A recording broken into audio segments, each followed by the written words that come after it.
On the freezing outskirts of Crestwood, Colorado, amid a fierce blizzard, old man John Peterson and his gray wolf Lobo came to an abrupt halt at the base of a towering pine tree. Half buried in the snow was a young police lieutenant, Natalie Sterling.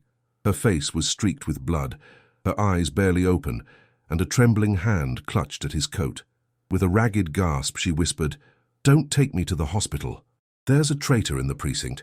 In that instant, John knew he and his wolf had stumbled upon a secret that could shake the entire city. Could they stand against the darkness that had fallen over Crestwood? That year, winter in Crestwood was unforgiving. Snow fell relentlessly for days, draping the roofs of old log cabins in a thick, heavy blanket. The towering pine and spruce trees groaned under the weight of the biting, icy wind. The town seemed to have gone silent, wrapped in a blanket of white quiet. Only thin plumes of smoke rose from chimneys, and the occasional distant peal of bells pierced the frigid air.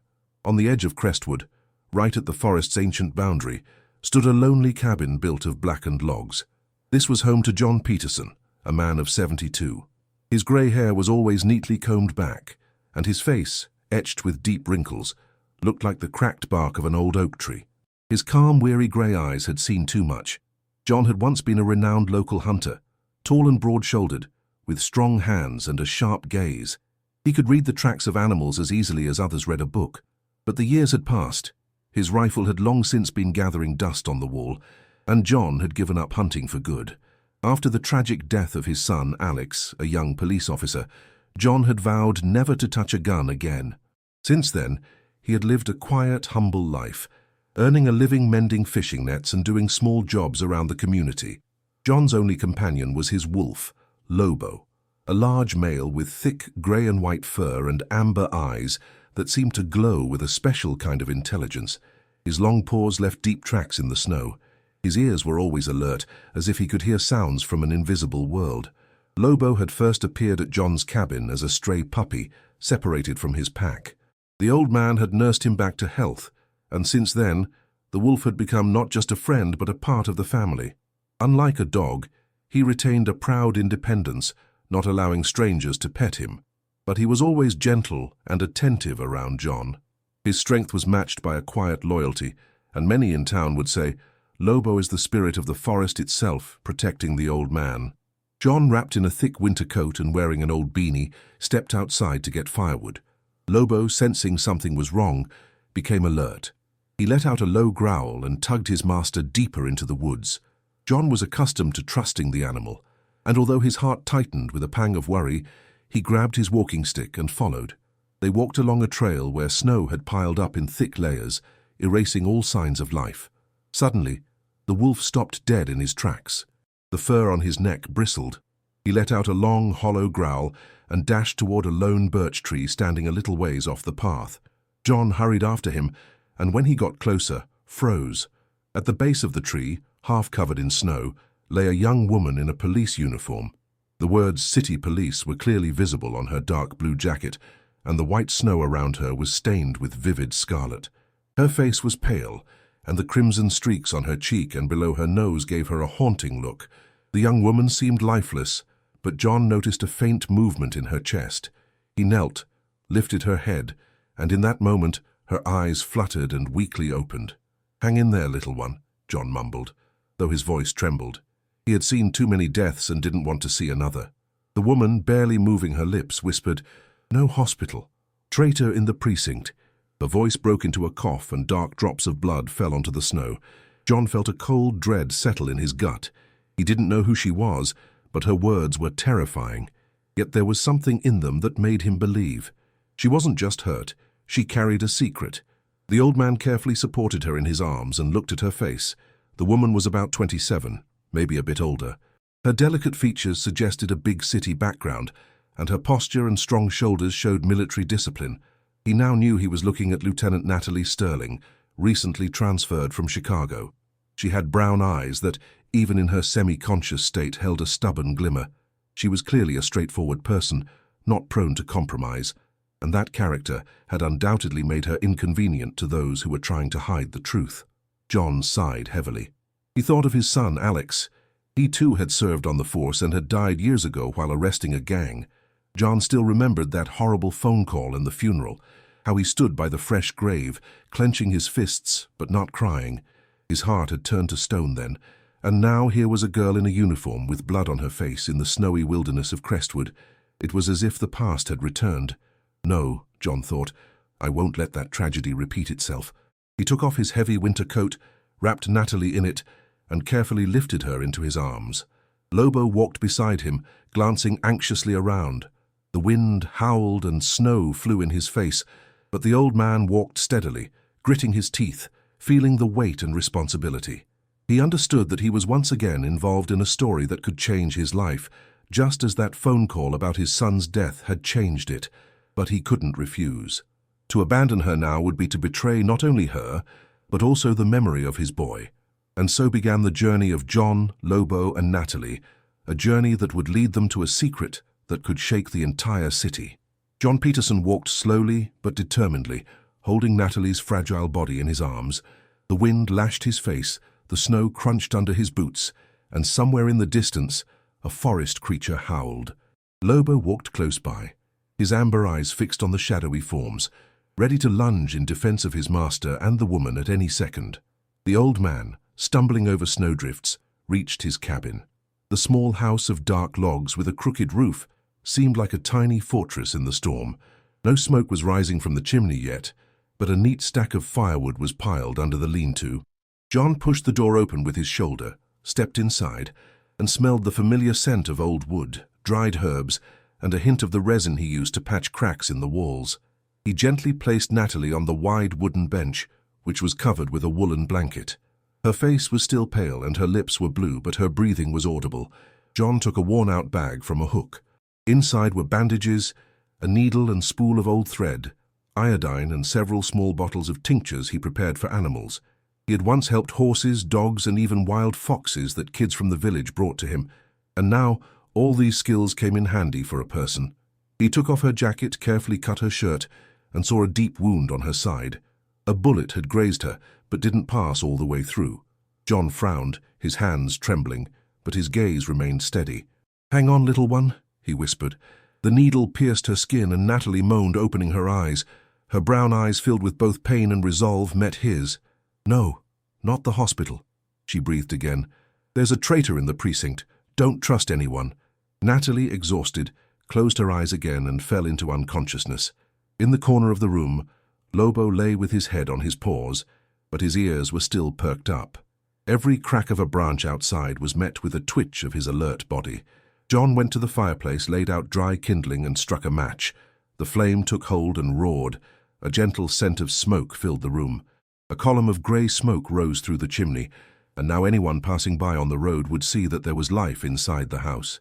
Soon, while John was giving the girl some warm water, there was a knock at the door. 3 short knocks. The old man jumped. Lobo instantly rose to his feet. The fur on his neck bristled. John opened the door just a crack and saw a familiar face. Standing on the porch was Dorothy Williams, his neighbor. She was about 65, thin, with faded blue eyes and a stern face that rarely smiled. She had lost her husband in a logging accident years ago and had been a widow ever since, raising a daughter who had long since moved to San Francisco. Dorothy always wore a warm scarf and a grey coat, and she invariably carried a basket. Today it held a loaf of rye bread with a crunchy crust and the smell of caraway. "John Peterson," she said in her raspy voice, "I brought you some bread. I saw the smoke and thought you might need some salt too." The old man lowered his eyes, feeling a chill run down his spine. Behind him, Natalie lay on the bench. If Dorothy came inside, she would see everything. He smiled as best he could and said, "Thanks, neighbor, the bread is a blessing, but don't come in, it's smoky, all that soot, you know." Dorothy squinted. She had known John for years, knew that he didn't like to lie, and something in his voice seemed unusual to her. She held out the basket, but her gaze lingered on Lobo. The wolf stood right by the door, not baring his teeth, but his body was tense, as if he were guarding a secret. "Everything all right?" Dorothy asked. "I thought I heard voices." John hesitated, but just then a log cracked loudly in the fireplace, and he said, "Oh, that was just me talking to myself. Getting old, what can you do?" Dorothy grunted but didn't ask any more questions. She turned, adjusted her scarf and walked away, leaving crisp footprints in the snow. John closed the door and leaned against it, breathing heavily. "Thanks, old friend, for not pushing your way in," he mumbled. He turned to Natalie. She had opened her eyes again and quietly whispered, "Stephen Carver, Mayor, 10 years narcotics, trains to Baltimore." John frowned. He had heard that name many times. Stephen Carver had been the mayor of Crestwood for over a decade. He was a tall, heavy-set man, with thick dark hair and a loud voice. He always smiled at town festivals, opened community events, and promised development and new jobs. Many residents, especially the older generation, loved him. He was good at giving eloquent speeches, but John had always noticed something shifty in his eyes, like a merchant ready to sell his own soul. Now the girl's words confirmed his long-held suspicions. He sat by the fireplace, watching the dancing flames. The past flashed before his eyes, how Carver had once come to town to inaugurate a new road, and his people had demanded gifts and money from the villagers. John had gritted his teeth but remained silent, and now the truth lay before him in the form of a bleeding girl. Lobo moved closer to the window and let out a low growl. John pulled back the curtain. There was no one outside, just snow and the approaching twilight. But the old man knew the animal sensed more than a person could. Maybe someone was already lurking nearby. He went back to Natalie, adjusted the blanket and sat down next to her. The girl was delirious, sometimes muttering words about papers, containers, and deals. The old man didn't understand everything, but he knew one thing. He had once again been drawn into someone's war, where the truth was more expensive than a life. In the evening, the blizzard finally subsided, but the frost grew even more bitter. The moon barely broke through the clouds, casting a cold light on the snowdrifts that sparkled like glass. Inside John Peterson's cabin, it was warm from the fireplace. The scent of pine from the logs mixed with the faint bitterness of the dried herbs he kept in bundles on the ceiling. Natalie Sterling lay on the bench. Her breathing had become more regular, although a fever still brought a red flush to her cheeks. John sat beside her, holding an old knife with a bone handle, sharpening it more out of habit than for a task. At that moment, Lobo, who was curled up by the door, suddenly lifted his head. His eyes blazed with amber light, and he rose, approaching the bench. At first, John thought the animal was just anxious about sounds outside, but Lobo unexpectedly reached for Natalie's uniform, grabbed the edge of the fabric with his teeth, and pulled sharply. John jumped up. "What are you doing, you crazy wolf?" But in the next second, a small black object fell from the lining of the jacket. It was a flash drive, dark, the size of a finger, with a metal tip. It hit the wooden floor and came to a stop, reflecting the cold light of the fire. John carefully picked it up, turning it in his hands. Natalie opened her eyes. Her gaze had become clearer. "I completely forgot," she whispered, trying to sit up. John helped her sit, propping pillows behind her back. "What is this thing?" he asked softly. "Proof," Natalie answered. Her voice sounded firmer. "It's all here. Carver's bribes, signatures on contracts, recordings of meetings, names, all those who sold out." John frowned, looking at the tiny device. He didn't have a computer in his old cabin, but he understood that this small thing could be a key that people were willing to kill for. Natalie, catching her breath, continued. "There are 2 of them, Captain Miller and Lieutenant Davis. They serve right here in Crestwood. They look like exemplary officers, but they've been feeding from the mayor's hand for a long time. I was watching them for too long." Her lips trembled, as if she wanted to say more, but she fell silent. John sighed heavily. He was used to simple things, mending a net, shaping a piece of wood, bandaging a wolf's paw. But what had fallen into his lap felt like a trap set by fate. Natalie squeezed his hand tighter. "I know you don't trust the police, and you're right. No one in there can be trusted except for one, Captain Eleanor Morris. She's younger than me, but more stubborn than any man. She's tall, slender, and always walks with a straight back, as if she's carrying the weight of the world on her shoulders. She has light hair, strict features, and green eyes with no fear in them. Her father died in a factory when the management turned a blind eye to safety violations. Since then, she's hated lies. If anyone can help us, it's her." Through the pale moonlight, he saw a dark figure standing near the fence. The man was in a leather jacket with an old beanie hat with a torn ear on his head. His hands were in his pockets, and he looked like he was just trying to find his way. When John opened the door a crack, the man looked up. His face was thin and long, with a long nose and thin lips. At first glance, he seemed like an ordinary traveler. "Old man," he said in a raspy voice. "Can you tell me how to get to the station?" One more step and the animal would pounce. The stranger grunted, turned away and walked off, disappearing into the snowy haze.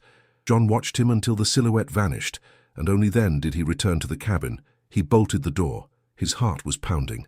"It's them," he said quietly, looking at Natalie. "They're already looking for you."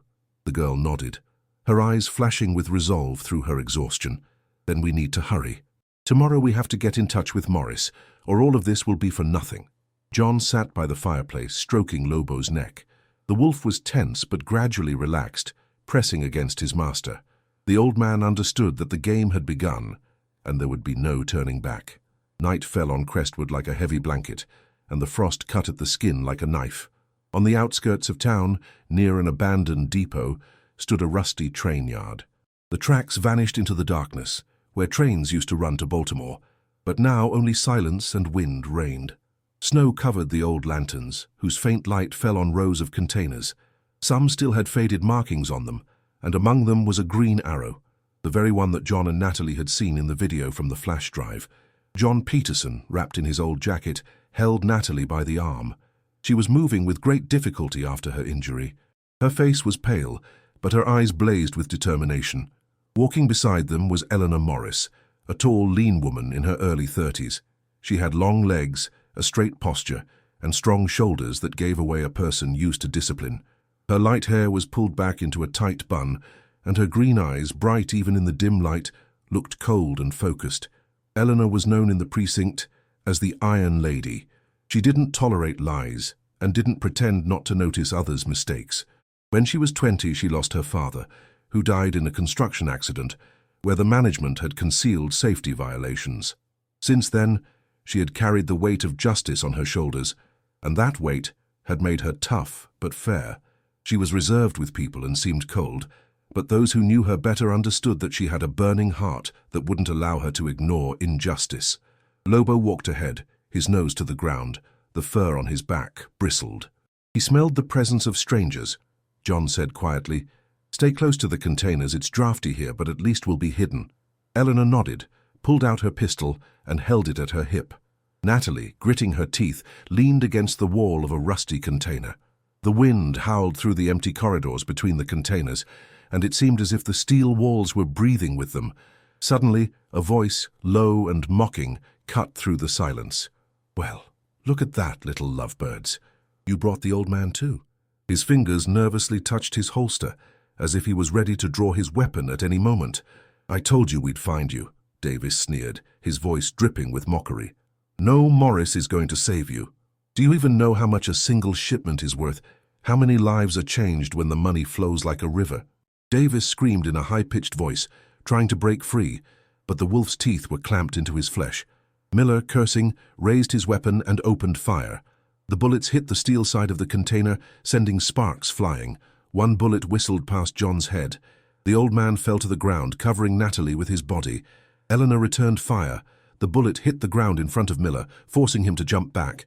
She moved confidently, every step calculated, every line of her body ready for a fight. The wind tore her words away. "Surrender, or I'll shoot to kill." But Miller only smirked and fired again. A bullet flew past Eleanor's shoulder. She rolled behind a crate and fired back, making him duck. At that moment, a small figure darted on the edge of the train yard. It was a young boy, about 10 years old, in an old coat and boots, with a wind-chapped face and eyes wide with terror. His name was Paul.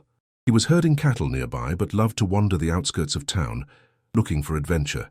Seeing the flashes and hearing the screams, he froze. But then, gathering his courage, he bolted toward the village. Paul was the son of Dorothy Williams, the widow who had helped John more than once. The boy's heart was pounding, but he knew he had to tell his mother and the others what he had seen. His small feet left deep prints in the snow as he ran away from the horrifying scene. At the train yard, the fight continued.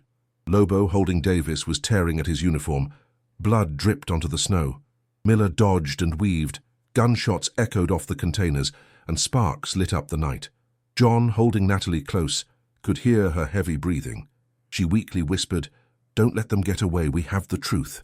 Eleanor peeked from behind a container, her eyes blazing, and yelled, "Miller, stop! You've cornered yourself." He replied with a burst of fire, but the bullets went wide. Seeing that Lobo was still holding Davis, the captain turned and ran into the darkness, firing as he went. Davis, screaming in pain, struggled free and stumbled after him, holding his arm and leaving a trail of blood on the snow. The silence returned as suddenly as it had been broken.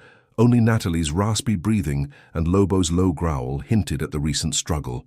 Helena, getting up, wiped the sweat from her brow and gritted her teeth. "They'll be back," she said. "But now we have a chance. People need to know." People whispered, "The old man and his wolf against the cops themselves." They had all come together, hoping to hear the truth about what had long remained a secret. John Peterson, leaning on his staff, stood at the entrance to the hall along with Natalie, who was still pale but proud and upright despite the bandage on her side. Walking beside her was Eleanor Morris, strict, with a firm face and her hair pulled back in a bun. She held a folder of documents under her arm and the flash drive in her jacket pocket. At the old man's feet, Lobo lay. His fur gleamed in the sunlight, and his eyes glowed like amber. People parted to make way for the four of them. The council hall had been built in the 19th century. It had high ceilings with wooden beams and rows of benches that creaked under the weight of the people. Against the wall stood a long table covered with green felt. Seated there were representatives from the city. Among them was a grey-haired man in a strict grey suit with a lapel pin. This was Inspector Andrew Larson of the Federal Bureau of Investigation's Anti-Corruption Division.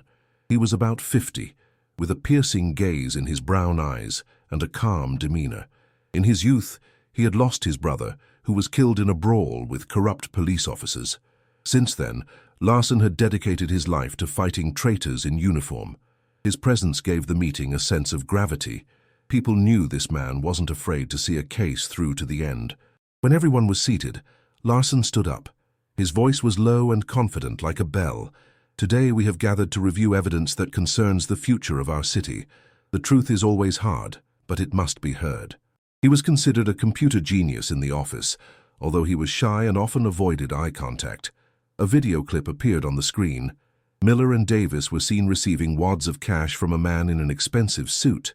The camera turned, and the hall gasped. It was Mayor Stephen Carver. His full face with smoothly combed hair and the signature smile everyone was used to seeing at festivals now looked predatory in the dim office light. "Lies," shouted Carver, who was sitting in the front row. Today he wore an expensive overcoat with a fur collar. His gold watch gleamed on his wrist. His height and massive figure had always commanded respect, but now his eyes were darting and his face had turned red. "It's a fake. This has been falsified." Paul, sitting next to his mother Dorothy, lifted his head. Small and thin, with freckles and rosy cheeks, he looked frightened, but his eyes shone with pride. Dorothy, the stern widow with graying hair and a weary face, hugged him and whispered, "You did what you had to do. God sent us that wolf to protect us, too." He stopped right in front of Carver, showed his teeth and growled. A profound silence fell over the hall. It seemed as if nature itself had appeared as a witness against the mayor. Even the most doubtful people lowered their heads. John Peterson stepped forward and quietly put a hand on Natalie's shoulder. In her eyes he saw the same strength he had once seen in his late son. In that moment, the old man felt that life had not ended with his loss. Hope had returned. Larson raised his hand, and two agents in dark suits entered the hall. Their faces were grim, their movements confident. A click of handcuffs, and Carver, struggling and shouting about a conspiracy, was lifted from the bench. The crowd buzzed, some clapped, others cried. "There's the truth," Eleanor said. Her voice sounded tired but victorious. "And we will not be silent anymore." "The Lord sent us this wolf," she repeated aloud, and many in the hall crossed themselves. Lobo, as if understanding, sat down right in front of the crowd, raised his head, and let out a long, mournful howl. The sound filled the hall with a shiver and a strange calm. It was as if the earth itself had said, "The truth has prevailed. We will get through this." In our daily lives we also encounter injustice and fear, but the miracle of faith and goodness is always near. God works through our hands, our words, and our willingness to not be silent when the weak need to be protected. May this story remind you, the Lord never abandons anyone. If this story touched your heart, share it with those who need hope. Write Amen in the comments if you believe that the Lord is always with you. Subscribe to our channel so you don't miss new stories of faith and miracles. May the Lord bless you and your loved ones. with peace and protection every day.